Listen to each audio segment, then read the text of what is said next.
Los sanos no tienen necesidad de médico, pero yo he venido por los enfermos, no por los sanos.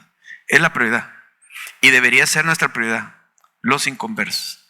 Aquí estamos para entrenarnos, para gozar con los hermanos, para edificarnos, pero hemos de ser enviados. De discípulos pasamos a apóstoles, porque de ahí se deriva la palabra enviar, es apóstol.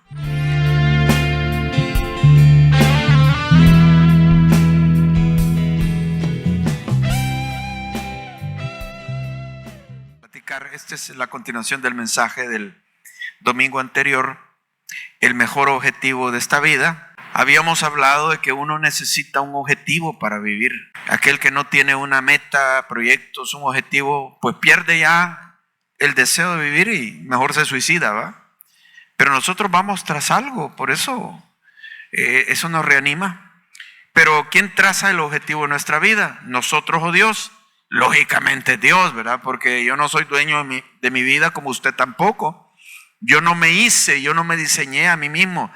Yo simplemente nací, pero es otro el que me diseñó, y que no solo diseñó mi cuerpo, sino que diseñó mi futuro, mi tiempo acá sobre esta vida. Ahora, pero como nosotros decidimos si seguimos el propósito de Dios o seguimos el propósito nuestro propio, pero sepamos, Él tiene el derecho. Así que, ¿por qué yo voy a seguir el propósito de Dios? Porque les digo, uno de ser humano es muy orgulloso y uno quiere hacer su propia voluntad. Voy a seguir el propósito de Dios porque Él es el que manda. Y si Él manda, Él lo sabe todo y Él tiene la razón. Así que tengo que seguirlo. Lo otro es porque también cuando yo voy en el propósito de Dios, todo lo demás en mi vida se reordena. Si no, yo voy a tener una vida desordenada, pegando por aquí, pegando por allá, y al final voy a haber perdido mi vida. La voy a haber malgastado. ¿No quiere usted invertir su vida en los propósitos que sí valen la pena? Y los propósitos que valen la pena son los eternos, porque los de esta vida son temporales.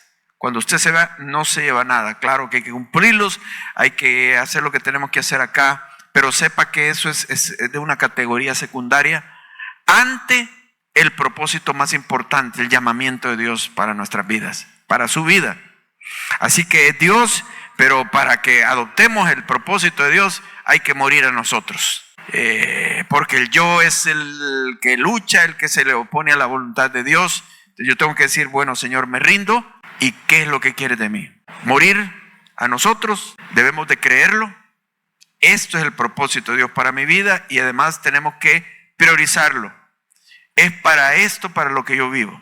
Sea que tengo un trabajo, una responsabilidad u otras metas personales, todas esas son metas temporales para esta vida. Pero en medio de todo eso voy a vivir con el gran propósito, el gran llamamiento de Dios para mi vida.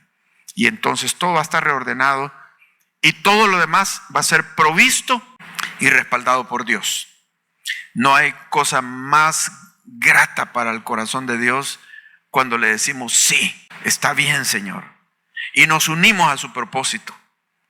Pero mientras no lo hacemos, estamos de alguna forma en rebeldía con Dios. Veamos el texto base, que es Marcos capítulo 3, versículo 13. Nos dice así: después subió al monte y llamó así a los que él quiso y vinieron a él. Y estableció a 12 para que estuviesen con él y para enviarlos a predicar. Y que tuviesen autoridad para sanar enfermos, enfermedades y para echar fuera demonios. Habíamos hablado de los dos primeros elementos acá, que es el llamado.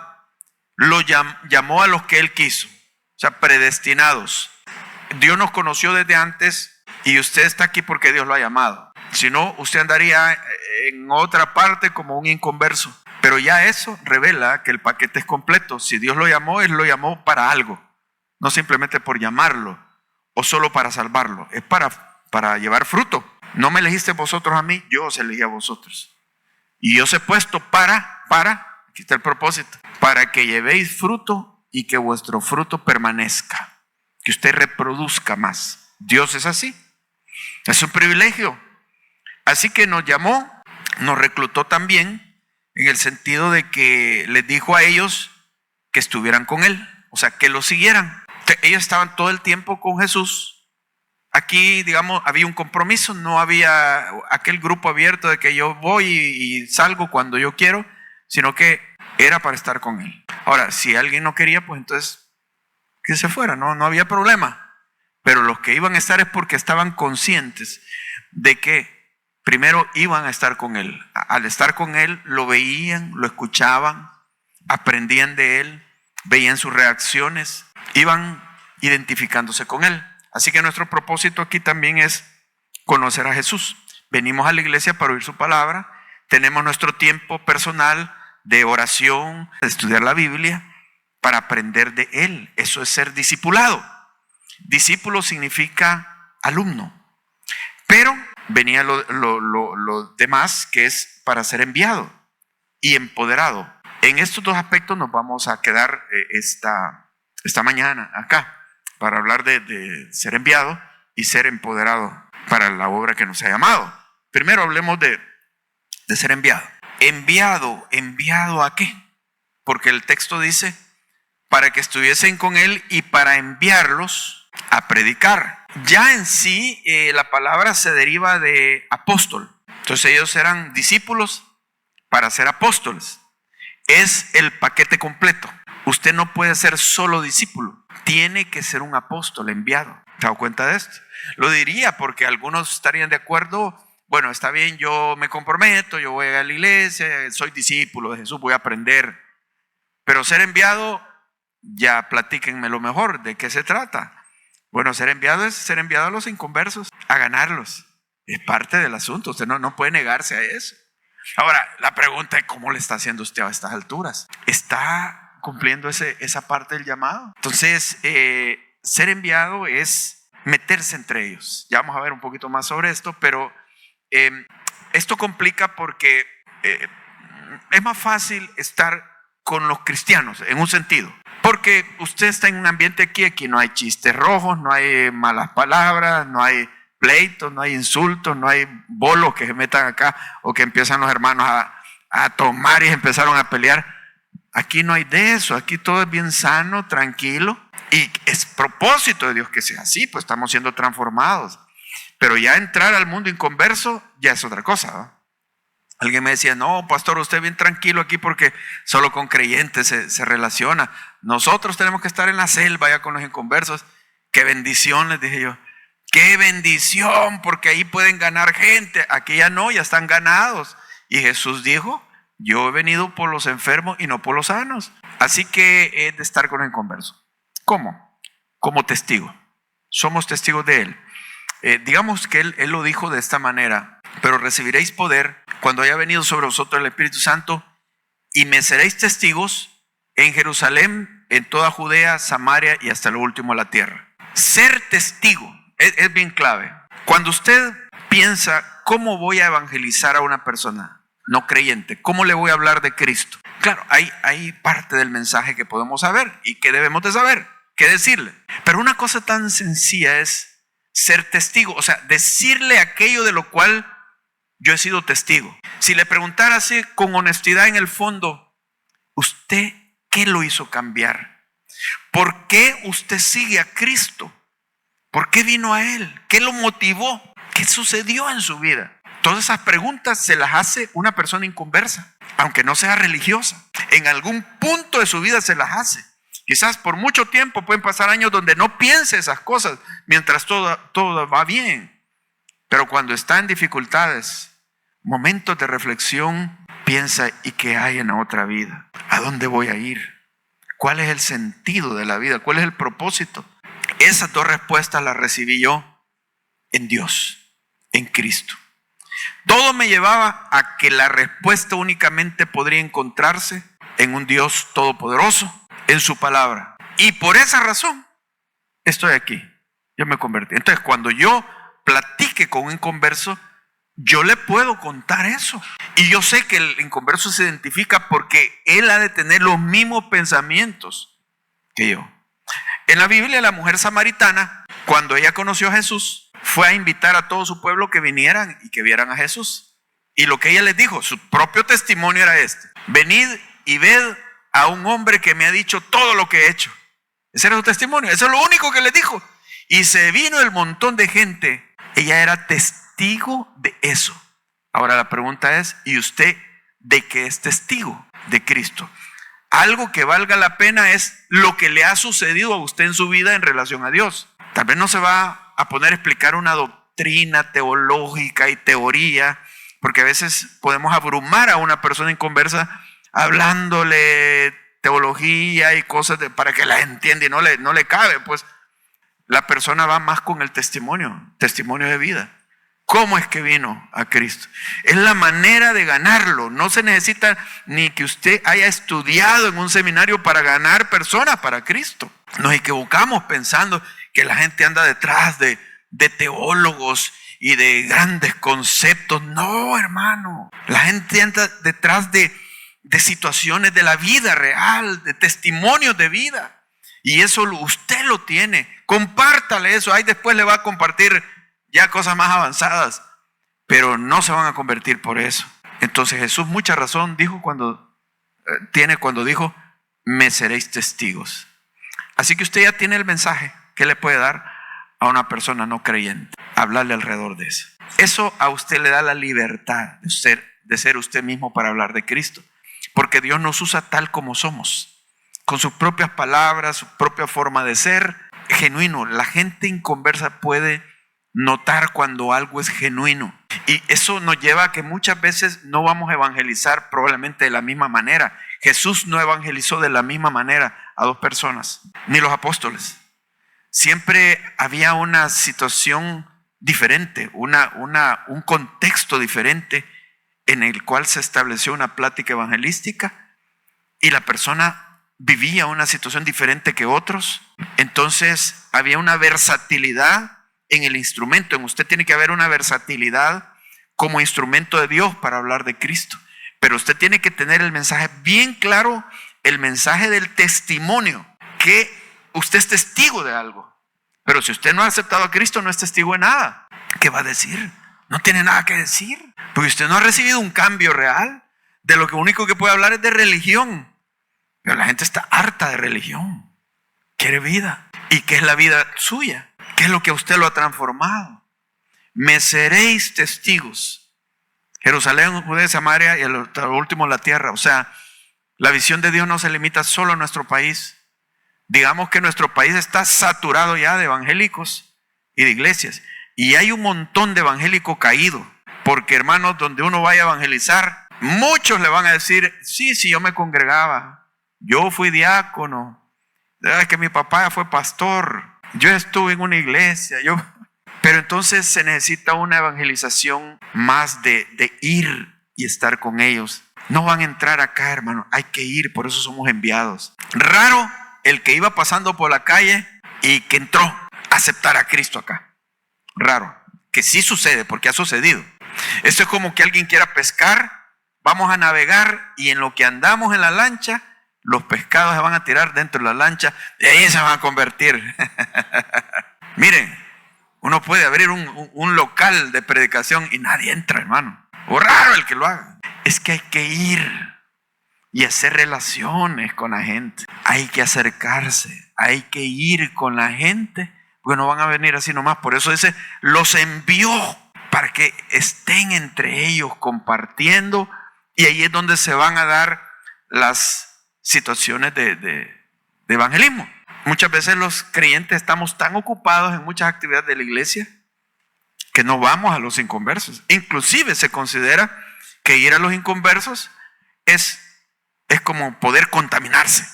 Yo no me voy a contaminar. ¿Qué van a decir si me ven con los mafiosos del lugar, con aquellos chabacanes malcriados que pasan ahí y yo ahí entre ellos voy a dar mal testimonio? No. Eso decían de Jesús, así lo criticaban, pero es la manera de ganarlos.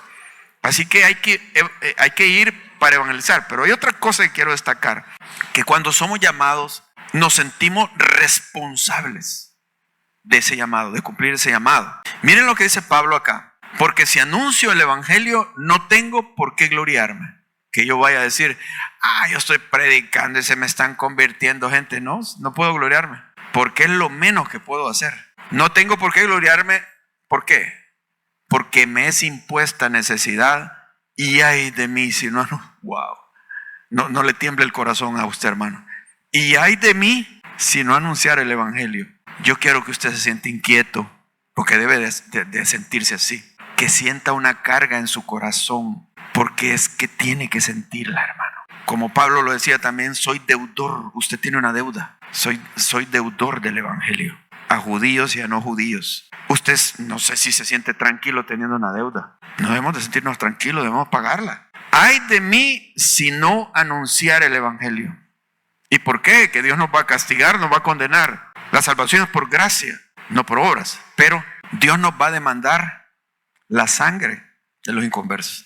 No, pero eso es del Antiguo Testamento. No, del Nuevo también. Pablo se lo dijo a los ancianos de Éfeso. Y les dijo, yo os protesto el día de hoy que estoy limpio de la sangre de ustedes, porque no he rehuido anunciarles todo el consejo de Dios. Estoy libre de la sangre de ustedes. Basándose en aquel pasaje de Ezequiel, donde Jehová le dice al profeta Ezequiel, hijo de hombre, si yo te dijera que hables con el impío para que se arrepienta de sus malos caminos, y tú no lo hicieres, su sangre demandaré de tus manos. Wow. Voy a demandar su sangre de tus manos, porque él va a perecer y tú no le has hablado. Hermanos, ¿a quiénes tenemos alrededor en nuestra vida cotidiana? Yo sé que tú puedes decir, pero es que me cuesta, no sé cómo hablarle. Ya vamos a hablar de eso. No te preocupes, Dios ayuda. Pero tú tienes conciencia de la responsabilidad que tienes con esa persona. ¿Has perdido oportunidades? Yo las he perdido y las he lamentado. Sí, un día vamos a reunirnos. Le dije, un día se murió. No pude hablarle. No sé si me va a hacer demandada la sangre de este hombre, de ser un hombre. Y le dice Jehová, pero si tú le hablares al impío y el impío se arrepintiera de esos malos caminos, tú serás libre. Pero si tú le hablaste y él no se convirtió, tú vas a estar limpio de la sangre de él. Y él va a morir por su propio pecado. Porque no se convirtió, pero tú le hablaste. Es lo que podemos hacer. Por eso dice Pablo, ay de mí si no anunciar el evangelio. Así que ojalá que usted no se vaya muy tranquilo hoy de aquí de la iglesia. Sonríe, Dios le ama de todos modos. Pero no esté tan tranquilo. Siéntase responsable, siéntase inquieto. Ay de mí si no anunciare. Por lo cual, si lo hago de buena voluntad, voy a tener recompensa. Pero si de mala voluntad, ¿qué dice ahí? Pero si lo hago de mala voluntad, ¿qué pasa? La comisión me ha sido encomendada. ¿Qué quiere decir Pablo con eso? En otras palabras, ¿qué está dando a entender? Y si lo hago de mala voluntad, la comisión me ha sido encomendada. Lo que está tratando de decir es que sea de buena voluntad o de mala voluntad. Es que no lo hago porque tenga ganas o no tenga ganas. Lo hago porque me es impuesta necesidad. Porque es un mandato. No es que es una alternativa. Si yo quiero o no, lo escojo. Es un mandato, es una responsabilidad. Tú conoces el evangelio, conoces al Señor Jesucristo, el otro no lo conoce. No te das cuenta cuánto vale esa persona. No te das cuenta que si se muere se va al infierno.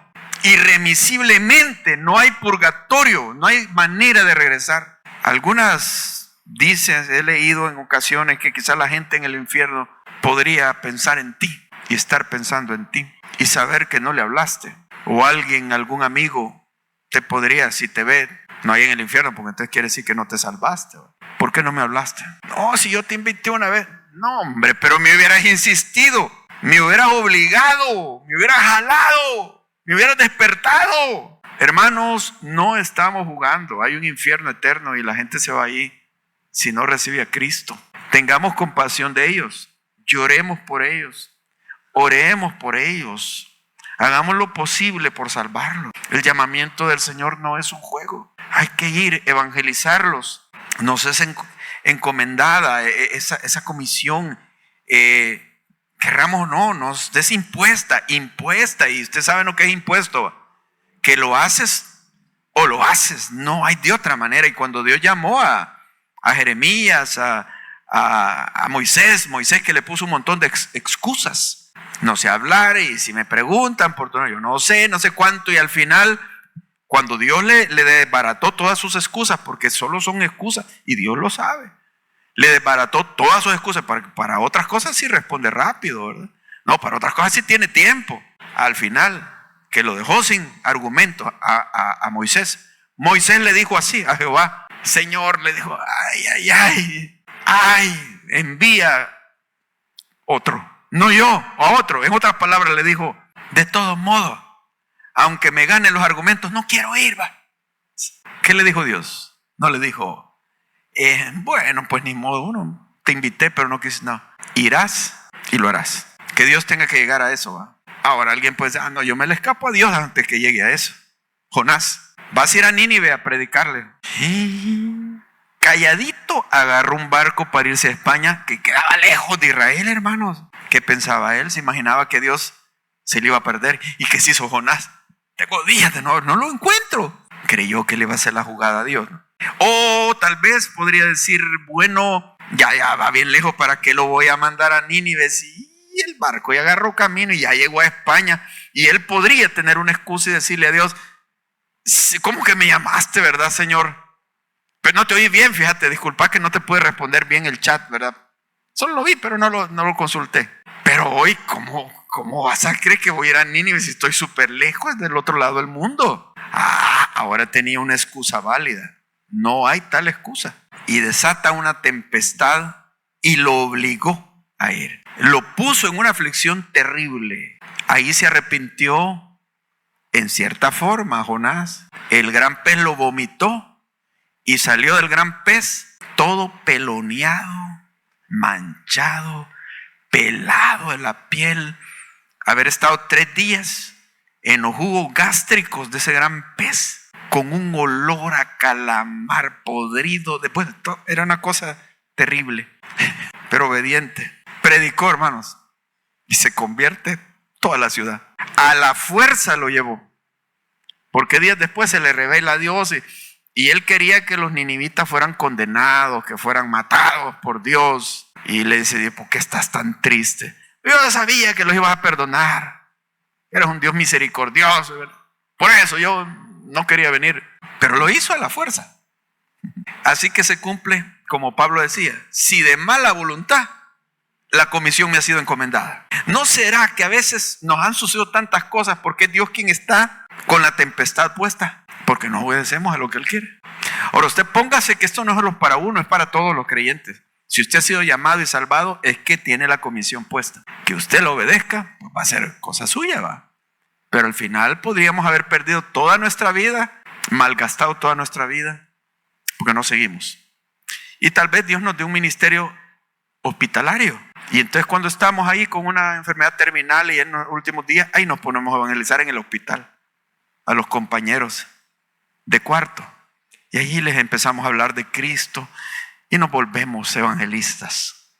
De esa manera, gloria a Dios, ¿verdad? Porque de todos modos te le rendiste y te usó al final. Pero Dios lo iba a hacer.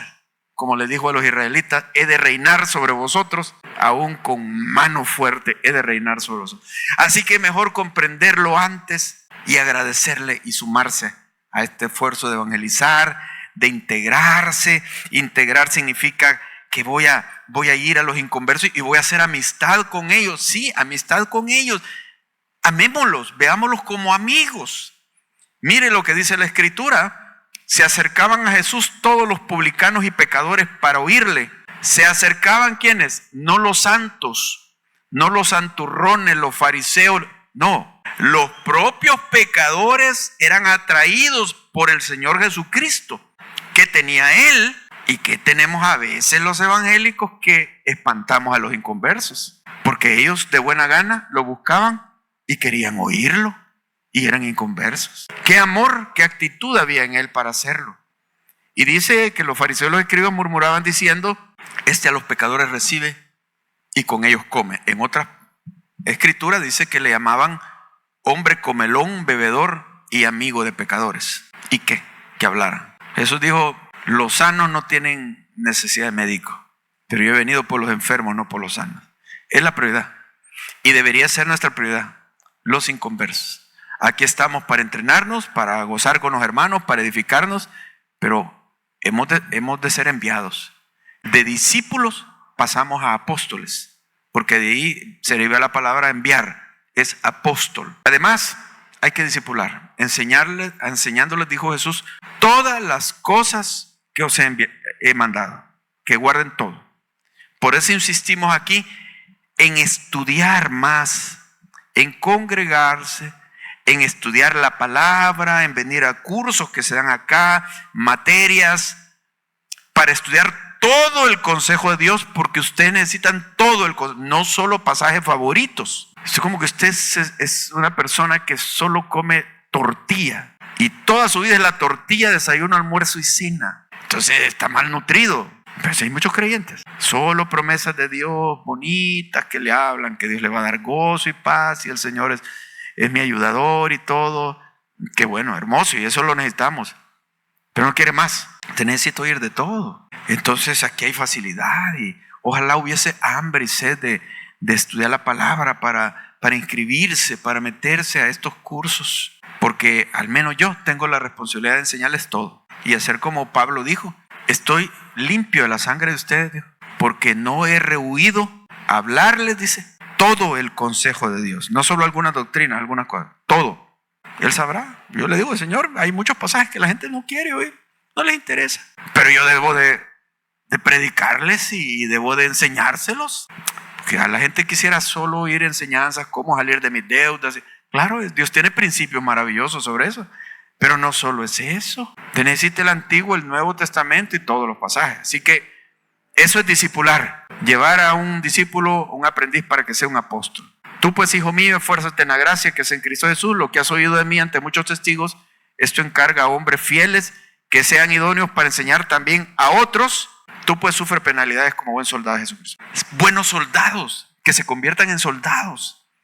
La imagen de oveja, somos ovejas y seguimos siendo ovejas de Jesús. Pero también es que pasar a una etapa de soldado, el que sufre penalidades, que se arriesga, que lo mandan a una misión y no dice, no, que ahí es muy feo, no, mándenme a Suiza, allá sí yo me puedo tomar fotos, es bien bonito, se comen unas cosas ricas, pero ir ahí a rescatados o algo así, no, bien feo ahí. El soldado no está rezongando que a medianoche los levantan porque van a hacer un ataque. No, ¿para qué, hombre? Espérense mañana que amanezca, primero desayunemos bien y después vamos al operativo. Nada, no, hermano, no, eso no es. Y se trata de ser soldados. Esto tengo que enseñárselo para que ustedes lo enseñen. El mismo apóstol en el libro de Hebreos les dijo después, ya deberían ser maestros. Y no lo son. ¿Y por qué? Dice, porque se han hecho tardos para oír. Oyen y no lo ponen en práctica. Entonces se han quedado estancados. Eso es el verdadero cristianismo, hermano. Lo demás es un cristianismo inventado por cada uno de nosotros. Así lo voy a vivir, es tu invento. Pero no es así. Queridos hermanos, todos ustedes, todos. Pero yo les tengo que decir las cosas, así son. Soldados. Y vamos a agradar al que nos tomó por soldado. Pero bueno, el último punto, respaldado. Porque dice que los tomó para enviarlos y para darles poder para expulsar demonios y todo lo demás. Necesitamos poder. Miren, hermano, las cosas más básicas de la vida cristiana muchas veces son las más difíciles. Orar, por ejemplo. ¿Quién no puede orar? Aparentemente. Pero es difícil por nuestra propia naturaleza porque no queremos orar. Le damos prioridad a otras cosas, pero no oramos. No le creemos a Dios. Entonces, eso que parece simple es difícil. Leer la Biblia parece simple y sencillo. Pues agarro a la hora y las horas. ¿Lo haces? No lo haces. Pero es simple y sencillo, pero no lo haces. Y te pregunto, ¿y por qué no lo hago? Porque no quieres. Porque le das prioridad a otras cosas, porque quieres ver más televisión, más YouTube que Biblia. O sea, seamos honestos. ¿O no le pasa a usted así? Estamos en esa lucha con este cuerpo de muerte. Y algo tan sencillo. Viene a evangelizar. Ahí entiendo yo que tiene un mayor grado de dificultad evangelizar. Es que no me sale. ¿Qué le digo? Y me trabo todo. Tengo pena y que me van a refutar y me empiezan a hacer preguntas y no las sé contestar. Me van a achicar. Y si le empiezo a hablar de Cristo, que ya no va a ser mi amigo, mi amiga. Así parece, ¿verdad? Bien, hermanos. Usted necesita poder, necesitamos poder. Pero entendamos, ¿cómo es que viene este poder? No, digamos que un día va a descender una nube brillante sobre mí y ahí voy a tener poder y voy a salir a predicar y todo. No. Este poder es resultado de haber entrado al proceso. Fue llamado, entiende su llamado, está con Jesús, sigue a Jesús Y entonces se dispone, está dispuesto a ir a predicar. Ahí viene el poder, porque ahí lo necesita. ¿Cómo le va a estar dando algo Dios a usted si no lo utiliza? Ahora, si necesita poder, Dios se lo da. Pero si no lo necesita, ¿para qué lo va a dar? Ahora, usted tiene el poder porque tiene el Espíritu de Dios en su vida si es verdadero creyente. Pero el accionar del Espíritu no viene porque usted no lo necesita. Porque usted no lo hace, no lo va a hacer. Entonces, yo puedo ser muy honesto con Dios y decirle: Señor, a mí me cuesta evangelizar, pero quiero hacerlo y estoy dispuesto. ¿Cómo le hago? Ahí está el primer paso. Ahí estás tratando de depender de Él. Y quiero decirles, el comandante del evangelismo es el Espíritu Santo. El día de Pentecostés que vino, salieron a ganar almas, evangelizaron. El Espíritu Santo, ser lleno del Espíritu Santo, no estar saltando, revolcándose en el suelo, gritando frenéticamente. No es eso. Se puede a un lugar hacer esto y no se ganan a los inconversos. Más los inconversos entran y ven el relajo que hay, más se espantan. Y eso no sucedió en el libro de los Hechos. Cuando los inconversos vieron que estaban hablando en lengua y que estaban llenos, se agolparon en miles llegaron. ¿Qué es esto que está sucediendo? Porque realmente veían un verdadero milagro. Estaban hablando en una lengua que nadie conocía. Era un verdadero milagro, no era un espectáculo. Y ahí se pone de pie Pedro, que había negado a Jesús 50 días antes, y empieza a predicar con un denuedo. Se convierte en 3,000 personas. Lo que más necesitamos nosotros es al Espíritu Santo para evangelizar. Y hay que depender de Él en todos los momentos. Ore todo el proceso. Antes y durante usted esté platicando con un inconverso, esté orando. Y si usted tiene la intención: Señor, ¿cómo hago? Dame la entrada. ¿Cómo le hablo a este de ti? Yo quiero hacerlo, pero a veces es bien difícil. Y más si es mi jefe, ¿cómo le voy a hablar? Si tal vez hasta me va a despedir si sabe que soy evangélico o algo. O mi pariente, pues, o fulanito de tal, y me van a hacer a un lado si saben que no soy católico. Un montón de cosas que puede pensar la gente que le atemoriza. Señor, ¿cómo hago? Guíame. Y miren, hermanos, Dios hace maravillas. Y Dios hace la obra. Pero usted tiene que estar dispuesto. Dios le va a dar la entrada. Evangelice como usted pueda. Usted es un testigo. Pero algo va a hacer el Espíritu de Dios cuando usted está interesado en ganarlas. Hermanos, es emocionante las cosas que pueden suceder. Pero hay que estar dispuestos a estar con esa avidez, esa disposición. Y quizás pensar todos los días: a ver, Señor, hoy tal vez conozco a alguien, a la expectativa. Y uno conoce a alguien no creyente: Señor, me vas a dar la oportunidad, ¿cómo le hago? O sea, estar pendientes de eso. Y Dios, el Espíritu Santo, nos va a apoyar. Aquí Pablo dice que oren por él para que Dios le dé denuedo para hablar de Cristo. Denuedo es valor, porque eso necesitamos, valor. Muchas veces ni es unos grandes conocimientos y títulos para hablar. No es eso. Es el valor para hablar de Cristo. Y cuando hablamos con denuedo, hermanos, hablamos con tremenda convicción. Y si lo hacemos sin denuedo, con pena, con temor, casi pidiendo disculpas, o medio, porque no queremos hablar bien. Oh, hermano, qué diferente es cuando alguien tiene ese valor para hablar claro como es. Dice un texto ahí en el Nuevo Testamento que gente se convirtió al ver cómo hablaban de la palabra de Dios. Los apóstoles, en el libro de los Hechos, ver ese fuego y esa convicción de esos primeros cristianos. El Señor añadía cada día lo que habían de ser salvos. Es que hay un avivamiento cuando la iglesia entra en avivamiento. La gente se convierte cuando los cristianos están en avivamiento. Pero si no estamos en avivamiento, así muy escasamente la gente se va a convertir. Más quizás hasta podemos cosechar gente de otras iglesias que se pase acá. Porque es más fácil convencer a alguien de otra iglesia que se venga para acá. Mira, aquí tenemos aire acondicionado.